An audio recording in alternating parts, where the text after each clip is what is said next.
नमस्कार, बस्तर की बात में आप सभी का स्वागत है। मैं हूं शताक्षी तिवारी। आइए सबसे पहले एक नजर डालते हैं आज की हेडलाइंस पर। कोविड-19 के खिलाफ लड़ाई में मितानी ने निभा रही है महत्वपूर्ण भूमिका। कई परेशानियों का सामना कर पूरी कर रही अपनी ड्यूटी। कोरोना वायरस से बचाव के लिए आयुर्वेदिक जड़ी बूटियां साबित हो रही हैं कारगर। डॉक्टर ने जड़ी बूटी के साथ साथ मसाले को भी बताया एंटीवायरल। पौधा तुहर द्वार योजना के तहत घर घर पहुंचाए जा रहे पौधे। 31 जुलाई तक 1 लाख पौधे वितरण का रखा गया है लक्ष्य। और नवोदित कवि पुनीत भारती बस्तर की लोक संस्कृति और वीर शहीदों पर लिखते हैं कविता। अब खबरें विस्तार से। कोविड-19 के खिलाफ लड़ाई में मितानी ने भी अपनी मुख्य भूमिका निभा रही हैं।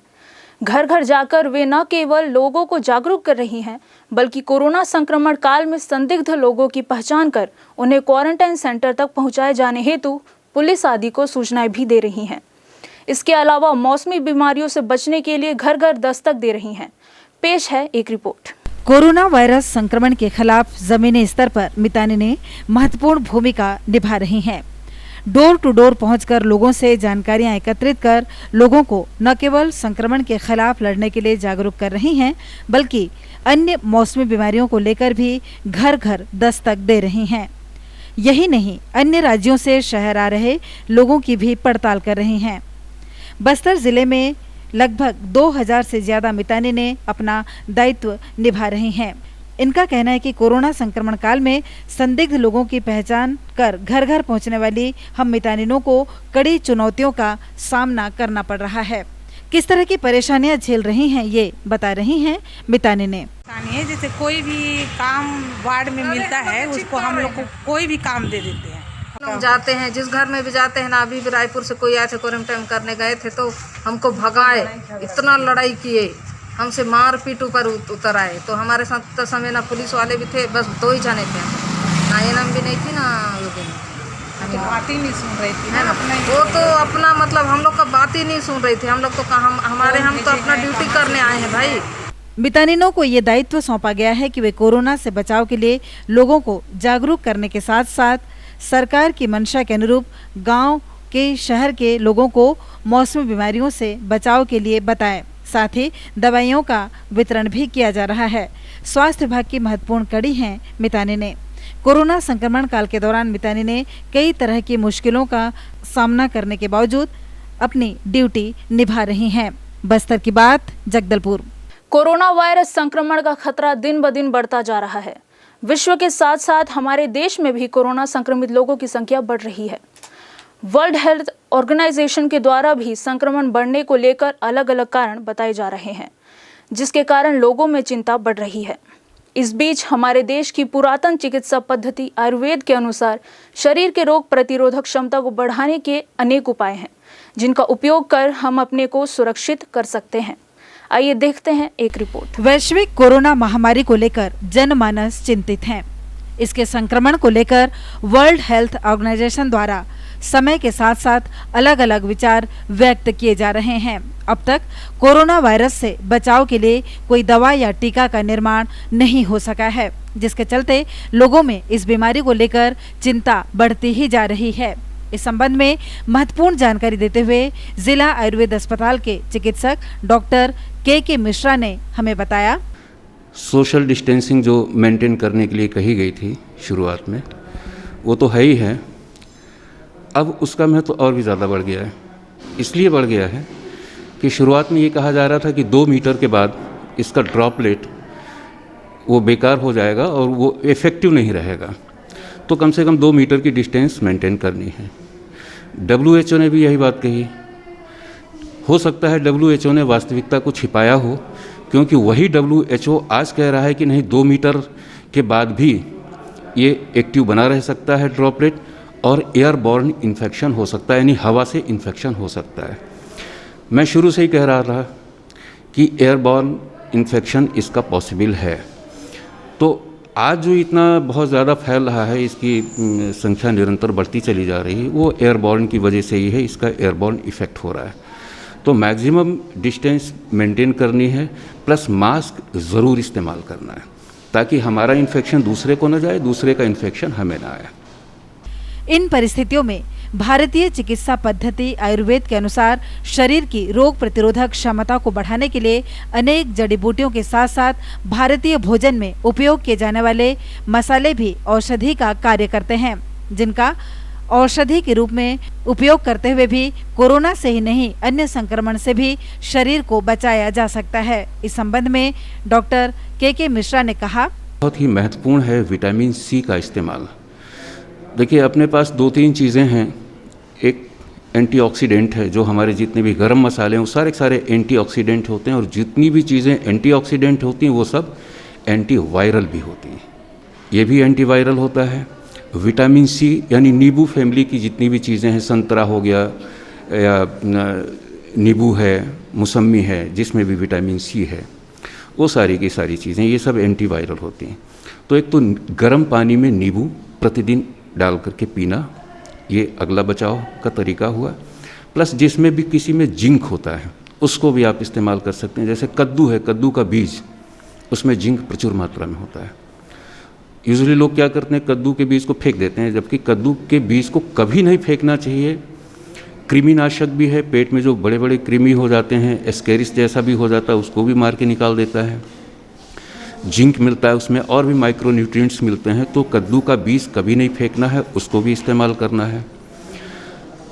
अगली चीज़ है, मैंने मसाले की बात कही आपसे,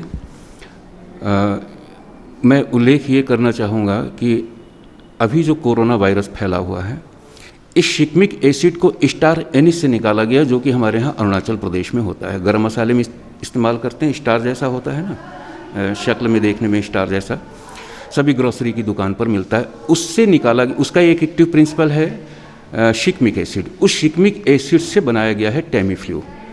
हमारा कहना यह है कि जब वो एंटीवायरल है और इसी सार्स फैमिली के मेंबर पर वो काफ़ी एक्टिव रहा है, तो क्रूड फॉर्म में उसका इस्तेमाल क्यों नहीं किया जा रहा है, उसका आप इस्तेमाल करिए।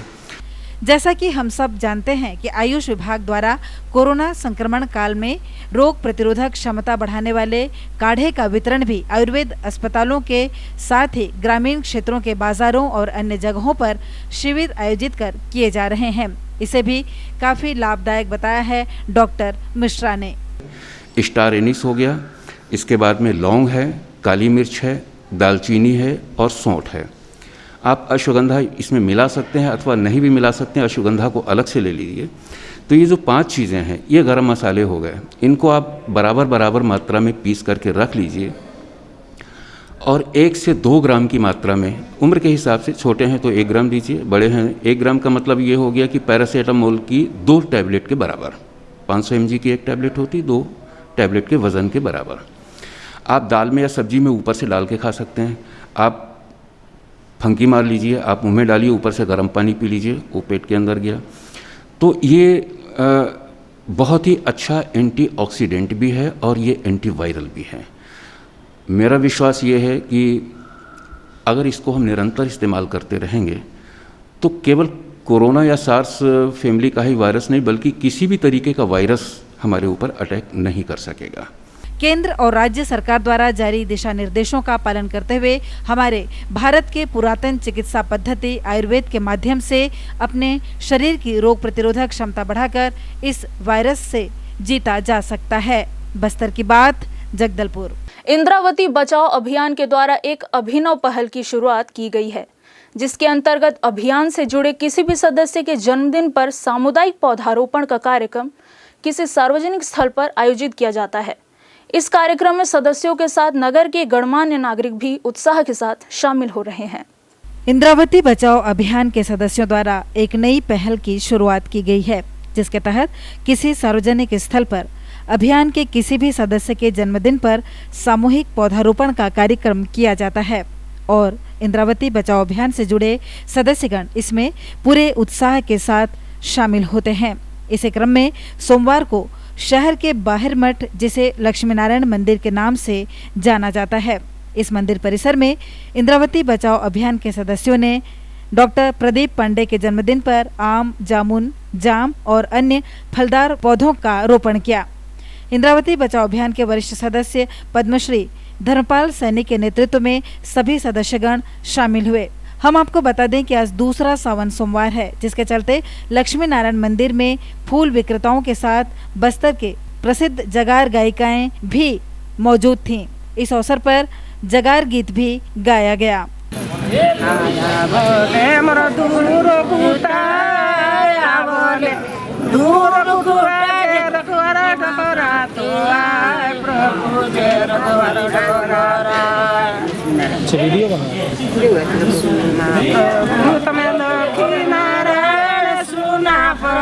इस गीत के माध्यम से डॉक्टर पांडे को जन्मदिन की शुभकामनाएं दी गई।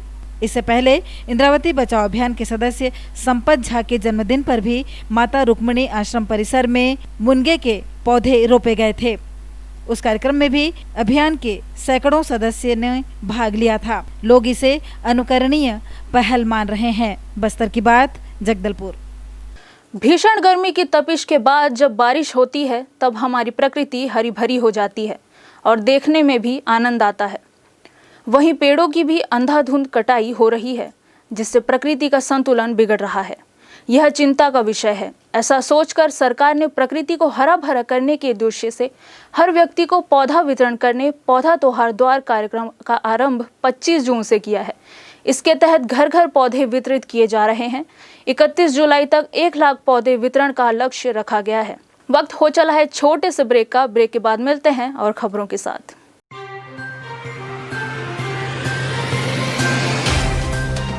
सफर जगतुगुड़ा से जगदलपुर का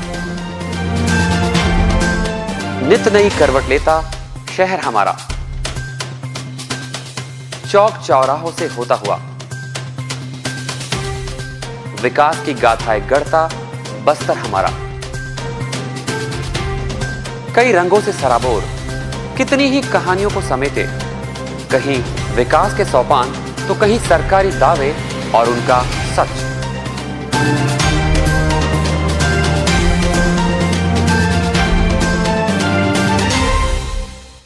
आतंक से दहलते जंगल, जमीन और जीवन,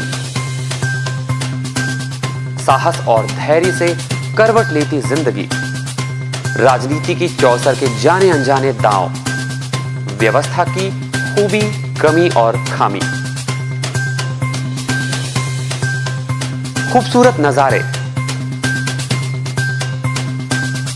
अब होगी हर बात हमारे साथ, बस्तर की बात।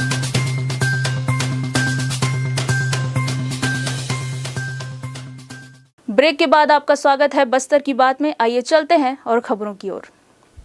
बस्तर के ऐतिहासिक श्री कृष्ण मंदिर में रविवार को बस्तर जिला यादव समाज की विशेष बैठक आयोजित की गई। इस बैठक में विधायक महापौर के साथ ही नगर निगम सभापति और शहर कांग्रेस के जिला अध्यक्ष शामिल हुए। बैठक में श्री कृष्ण मंदिर के जीर्णोद्धार को लेकर चर्चा हुई। साथ ही श्री कृष्ण जन्माष्टमी उत्सव के संबंध में समाज के पदाधिकारी व वरिष्ठ जनों के बीच चर्चा की गई।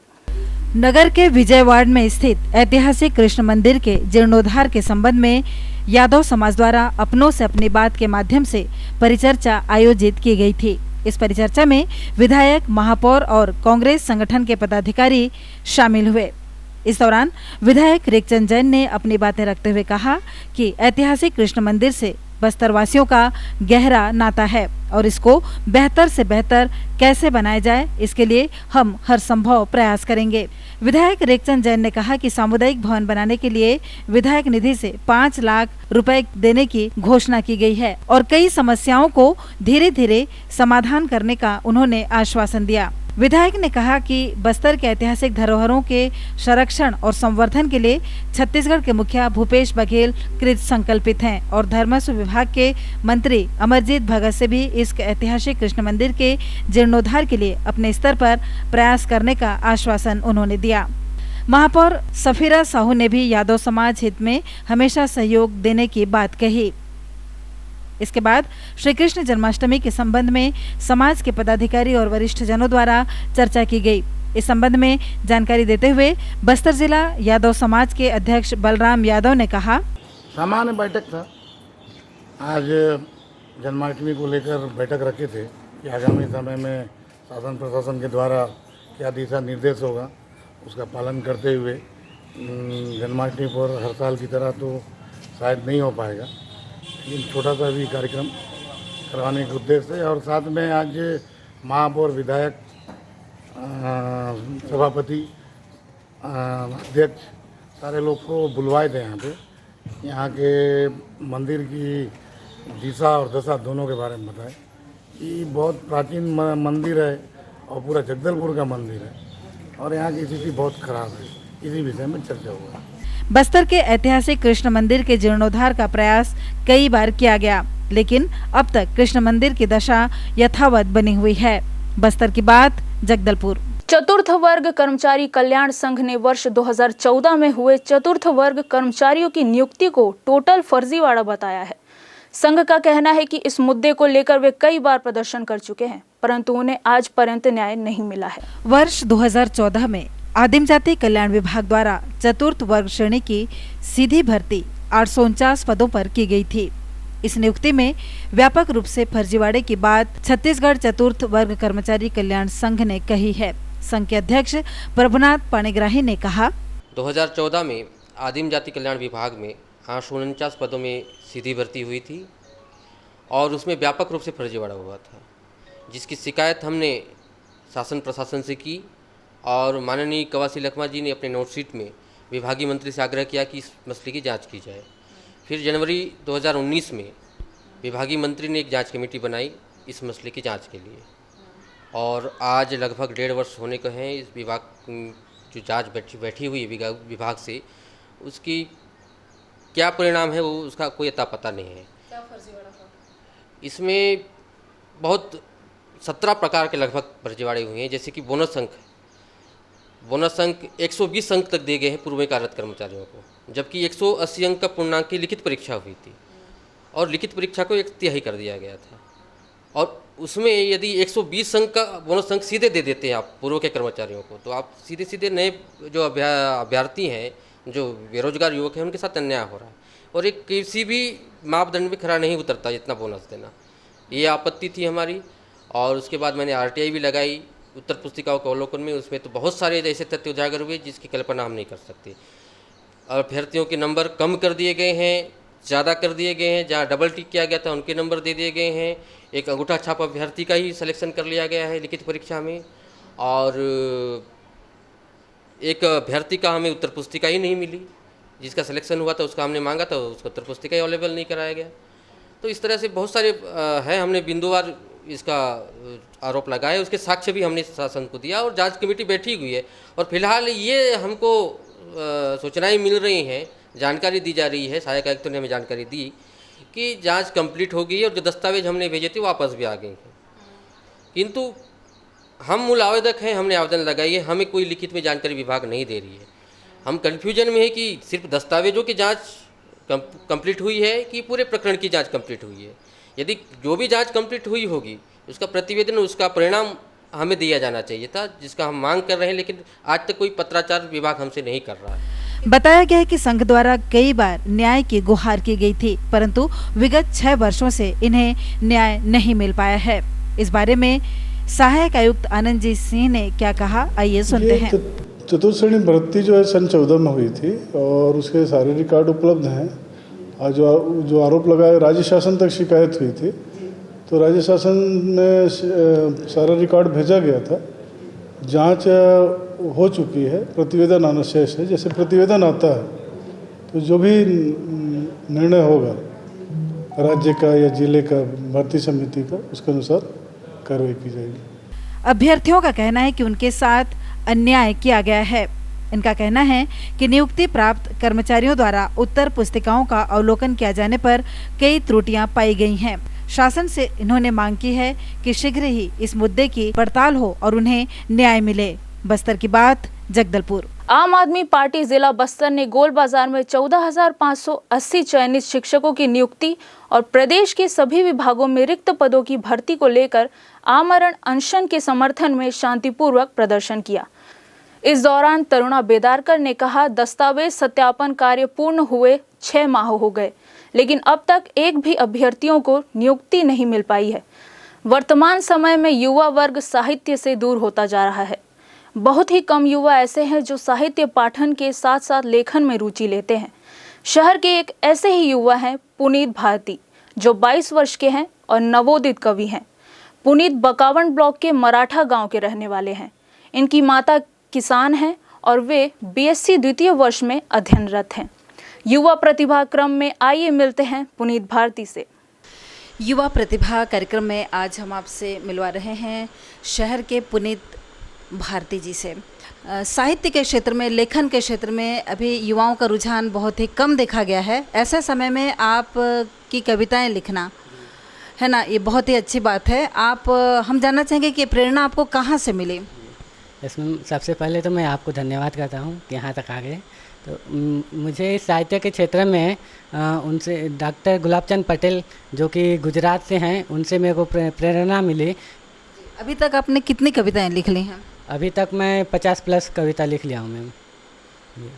पुनीत जी, हमें ये बताइए कि कौन सा ऐसा विषय है जो आपको कचोटता है और आप चाहते हैं कि आप उन विषय पर लिखें? मैम सबसे अच्छा तो मेरे को यहाँ बस्तर की संस्कृति पर लिखने का बहुत मन करता है। यहाँ के शहीदों के बारे में और यहाँ की वेशभूषा के बारे में बहुत लिखने का मन करता है मैम, और यहाँ की प्रकृति से आपको बहुत आकर्षित करता है और आप बस्तर को लेकर के कई कविताएं लिखी हैं। तो कुछ ऐसी कविताएं हम सुनना चाहेंगे जो आपने लिखी हों। मैं बस्तर का बेटा हूँ, बस्तर मेरी जान है। मैं बस्तर का बेटा हूँ, बस्तर मेरी जान है। यहाँ की हरी भरी वादियों में बसा कितना प्यारा मेरा गांव है। मैं बस्तर का बेटा हूँ, बस्तर मेरी जान है। यहाँ की जंगल झाड़ी नदी पहाड़ी कितनी प्यारी सौंदर्य है। मैं बस्तर का बेटा हूँ, बस्तर मेरी जान है। शंखनी ढंकनी नदी के बीच माँ दंतेश्वरी दाई विराजे हैं। मामा भांजा मंदिर बारसूर में विराजत हैं। इंद्रावती की पावन धारा बस्तर की बड़ी शान है। मैं बस्तर का बेटा हूँ, बस्तर मेरी जान है। खल खल गिरती तीर्थगढ़ की ये पानी मन को बड़ी लुभाती है। कुटुम्ब शहर की गुफाओं में अंधी मछली रहती है। यहाँ के वनों में जड़ी बूटियों से भरा सुंदर सुंदर प्यारे वन हैं। साल तेंदु हिरला बेड़ा सागौन से भरा सुंदर वन है। मैं बस्तर का बेटा हूँ, बस्तर मेरी जान है। मैं बस्तर का बेटा हूँ, बस्तर मेरी जान है। यहाँ की हरी भरी वादियों में बसा कितना प्यारा मेरा गांव है। मैं यहाँ के वीर शहीद गुंडाधुर के शहीद जो उनके विषय में लिखा हूँ, उनके विषय में कुछ सुनाना चाहता हूँ। बस्तर की स्वर्णिम भूमि पर नमन है उन वीर शहीदों को। बस्तर की स्वर्णिम भूमि पर नमन है उन वीर शहीदों को। बस्तर की स्वर्णिम भूमि से उखाड़ फेंका है गद्दारों अंग्रेजों को। ना रहने दिया ना टिकने दिया बस्तर की स्वर्णिम भूमि पर। नाम था उसका बागा धुरवा, रहने वाला था बस्तर की नेता नार में। 35 वर्ष की उम्र में ऐसी लड़ाई उसने लड़ा था। 35 वर्ष की उम्र में ऐसी लड़ाई उसने लड़ा था। सभी अंग्रेजों के दांत खट्टे उसने कर डाला था। इस वीर शहीदों के डर से सभी अंग्रेजों के पैर कांपे थे। तभी तो इस वीर जवानों का अभी भी गाते हैं वीर गाथाएं। चलते चलते आइए फिर नजर डालते हैं आज की हेडलाइंस पर। कोविड-19 के खिलाफ लड़ाई में मितानी ने निभा रही है महत्वपूर्ण भूमिका। कई परेशानियों का सामना कर पूरी कर रही अपनी ड्यूटी। कोरोना वायरस से बचाव के लिए आयुर्वेदिक जड़ी बूटियां साबित हो रही हैं कारगर। डॉक्टर ने जड़ी बूटी के साथ साथ मसाले को भी बताया एंटीवायरल। पौधा तू हर द्वार योजना के तहत घर घर पहुंचाए जा रहे पौधे। 31 जुलाई तक 1 लाख पौधे वितरण का रखा गया है लक्ष्य। और नवोदित कवि पुनीत भारती बस्तर की लोक संस्कृति और वीर शहीदों पर लिखते हैं कविता। बस्तर की बात में आज सिर्फ इतना ही। कल हम फिर हाजिर होंगे कुछ और खबरों के साथ। तब तक के लिए नमस्कार।